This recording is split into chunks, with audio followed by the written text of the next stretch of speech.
বর্তমান সরকার কথায় নয় কাজের মাধ্যমে পর্যটনকে রাজ্যের শিল্পে পরিণত করার উদ্যোগ গ্রহণ করেছে। সোমবার জিরানিয়া সচেন্দ্রনগরী স্বদেশ দর্শন 2.0 প্রকল্পে ত্রিপুরা ঐতিহ্যবাহী গ্রাম ও সঙ্গীত অভিজ্ঞতা উন্নয়নের ভিত্তিপ্রস্তর স্থাপন করে এই কথা বলেন মুখ্যমন্ত্রী অধ্যাপক ডক্টর মানিক সাহা। মুখ্যমন্ত্রী বলেন, এই কর্মযজ্ঞের অনুপ্রেরণা প্রধানমন্ত্রী নরেন্দ্র মোদী। সোমবার জিরানিয়ার সচেন্দ্রনগরী স্বদেশ দর্শন 2.0 প্রকল্পে ত্রিপুরা ঐতিহ্যবাহী গ্রাম ও সঙ্গীত অভিজ্ঞতা উন্নয়নের ভিত্তিপ্রস্তর স্থাপিত হলো। এই ভিত্তিপ্রস্তর স্থাপন করেছেন মুখ্যমন্ত্রী অধ্যাপক ডক্টর মানিক সাহা। অনুষ্ঠানে উপস্থিত ছিলেন এলাকার বিধায়ক তথা রাজ্যের পর্যটন মন্ত্রী সুশান্ত চৌধুরী। প্রায় 35 একর জমিতে এই সচেন্দ্রনগর গড়ে উঠবে ত্রিপুরা ঐতিহ্যবাহী গ্রাম ও সঙ্গীত অভিজ্ঞতা উন্নয়ন প্রকল্পে। এই প্রকল্পের জন্য কেন্দ্রীয় পর্যটন দপ্তর থেকে 48 কোটি 54 লক্ষ টাকা মঞ্জুর করা হয়েছে। মূলত দুটি প্রকল্পকে একসাথে করে এই প্রকল্প হচ্ছে।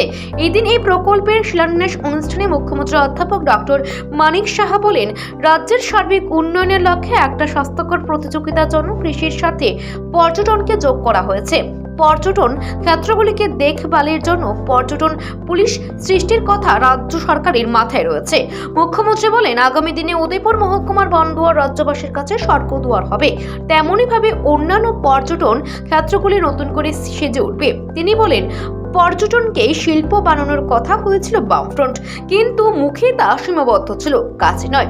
আমাদের সরকার আসার পর কাজের মাধ্যমে পর্যটনকে শিল্পে পরিণত করার উদ্যোগ গ্রহণ করা হয়েছে। মুখ্যমন্ত্রী আরো বলেন, আমাদের এই কাজের অনুপ্রেরণা প্রধানমন্ত্রী নরেন্দ্র মোদী।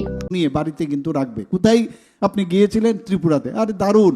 আর এমনিতেও ত্রিপুরাবাসী তো একটা মানে যেভাবে মানুষকে, বাইরের মানুষকে যেভাবে স্বাগত জানায়, এটা সবাই জানে এখানে। তো সেই জায়গায় আমাদের কিন্তু আগামী দিনের ভবিষ্যৎ একদম উজ্জ্বল, এবং সেটা আগামী দিন আমরা নিশ্চয়ই হবে, যেটা বলা হয়েছিল। এই ট্যুরিজমকে কিন্তু এটাকে ইন্ডাস্ট্রি হিসাবে এই বামফ্রন্ট সরকার কিন্তু বলেছিল, বাস মুখেই, কাজে কিন্তু না, কাজে খালি মুখে। আর আমাদের সরকার আসার পর একের পর এক ট্যুরিজমও যে একটা ইন্ডাস্ট্রি, সেটা কিন্তু আমরা প্রমাণ করছি। আর তার যিনি আমাদের অনুপ্রেরণা, সেটা হচ্ছে আমাদের মাননীয় প্রধানমন্ত্রীজি। উনি বারবার বলছেন যে, একবার আমি যখন মুখ্যমন্ত্রী সম্মেলনে আমরা গিয়েছিলাম কনক্লেভে, উনি বারবার বলছেন যে এক এক স্টেটের মধ্যে আপনারা স্পেশাল এরকম একটা ইনোভেটিভ, আপনার যে স্টেট আছে সেখানে স্টেট অনুযায়ী এরকম ইনোভেটিভ একটা ট্যুরিস্ট স্পট বানান, যাতে করে সারা পৃথিবীর মধ্যে মানুষ জানবে যে একমাত্র ত্রিপুরাতেই আছে। আমি ওনার সাথে লাস্ট যখন দেখা করেছিলাম, আমার পূর্ববর্তী বক্তা মাননীয় মন্ত্রী বলেছেন, যখন এই যে 51 শক্তিপীঠ, আমি না কথা বলেই আমি ওনাকে বলে দিয়েছি 51 শক্তিপীঠ যেটা, এবং এটা একটা স্পিরিচুয়াল সেন্টার হবে সেখানে। অনুষ্ঠানে বক্তব্য রাখেন এলাকার বিধায়ক তথা পর্যটন মন্ত্রী সুশান্ত চৌধুরী। তিনি বলেন, রাজ্যের পর্যটন মানচিত্রে আজকের দিনটি একটি গুরুত্বপূর্ণ দিন। জিরানিয়া বাসীর জন্য আজকের দিনটি খুবই আনন্দের। কলকাতার নিকো পার্কের আদলে আধুনিক বিনোদন পার্ক এবং ইকো ট্যুরিজম পার্ক এখানে নির্মাণ করা হবে। পর্যটন মন্ত্রী আরো বলেন, মুখ্যমন্ত্রী আজ এখানে যে বটবৃক্ষে যারা পুঁতে দিয়ে গেছেন, আগামী দিনে এটি পর্যটনে শুধু রাজ্যে নয়, গোটা উত্তর পূর্বাঞ্চলের মধ্যে বিরাট ভূমিকা পালন করবে। ছায়া দিয়ে, অক্সিজেন দিয়ে, বিভিন্নভাবে আজকে মাননীয় মুখ্যমন্ত্রী একটা বটবৃক্ষ পুঁতে দিয়ে গেলেন আমাদের জন্যে, রাজ্যবাসীর জন্যে।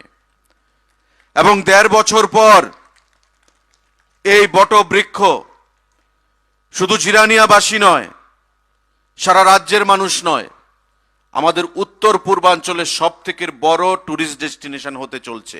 আমি দ্ব্যর্থহীন ভাষায় আজকে সেটা বলে দিয়ে যাচ্ছি। কারণ আমার মনে আছে সিডবি যারা আমাদেরকে 50 কোটি টাকা দিয়েছে, সেই টাকা আনার জন্যে মাননীয় অর্থমন্ত্রীকে, ভারত সরকারের নির্মলা সীতারামনের কাছেও আমি গেছি মাননীয় মুখ্যমন্ত্রীর অনুমোদন নিয়ে, এবং ওনার সঙ্গে দেখা করার 3 দিন 4 দিন মাথা পর সেক্রেটারি ট্যুরিজমের কাছে মেইল এসছে যে জিরানিয়ার তোমাদের প্রপোজালকে আমরা কনসিডারেশনে নিয়েছি, আমরা অ্যাকসেপ্ট করেছি। কারণ আমরা প্রস্তুত ছিলাম ভারত সরকারের স্বদেশ দর্শন 2, যে হেরিটেজ ভিলেজ এবং সঙ্গীত এক্সপিরিয়েন্সের কথা বলা হয়েছে, তার সঙ্গে আমরা কলকাতার নিকো পার্ক। উল্লেখ্য যে 35 একর জমিতে এই পর্যটন ক্ষেত্র গড়ে উঠবে। তার 12 একর জমি দিয়েছে রাজ্য সরকার, বাকি জমি দিয়েছেন এলাকার জাতি জনজাতি উভয় অংশের জনগণ। এই দিনের এই অনুষ্ঠানে সংশ্লিষ্ট এলাকার উভয় অংশের জনগণের উপস্থিতি ছিল লক্ষণীয়। Bureau report, Asian Times.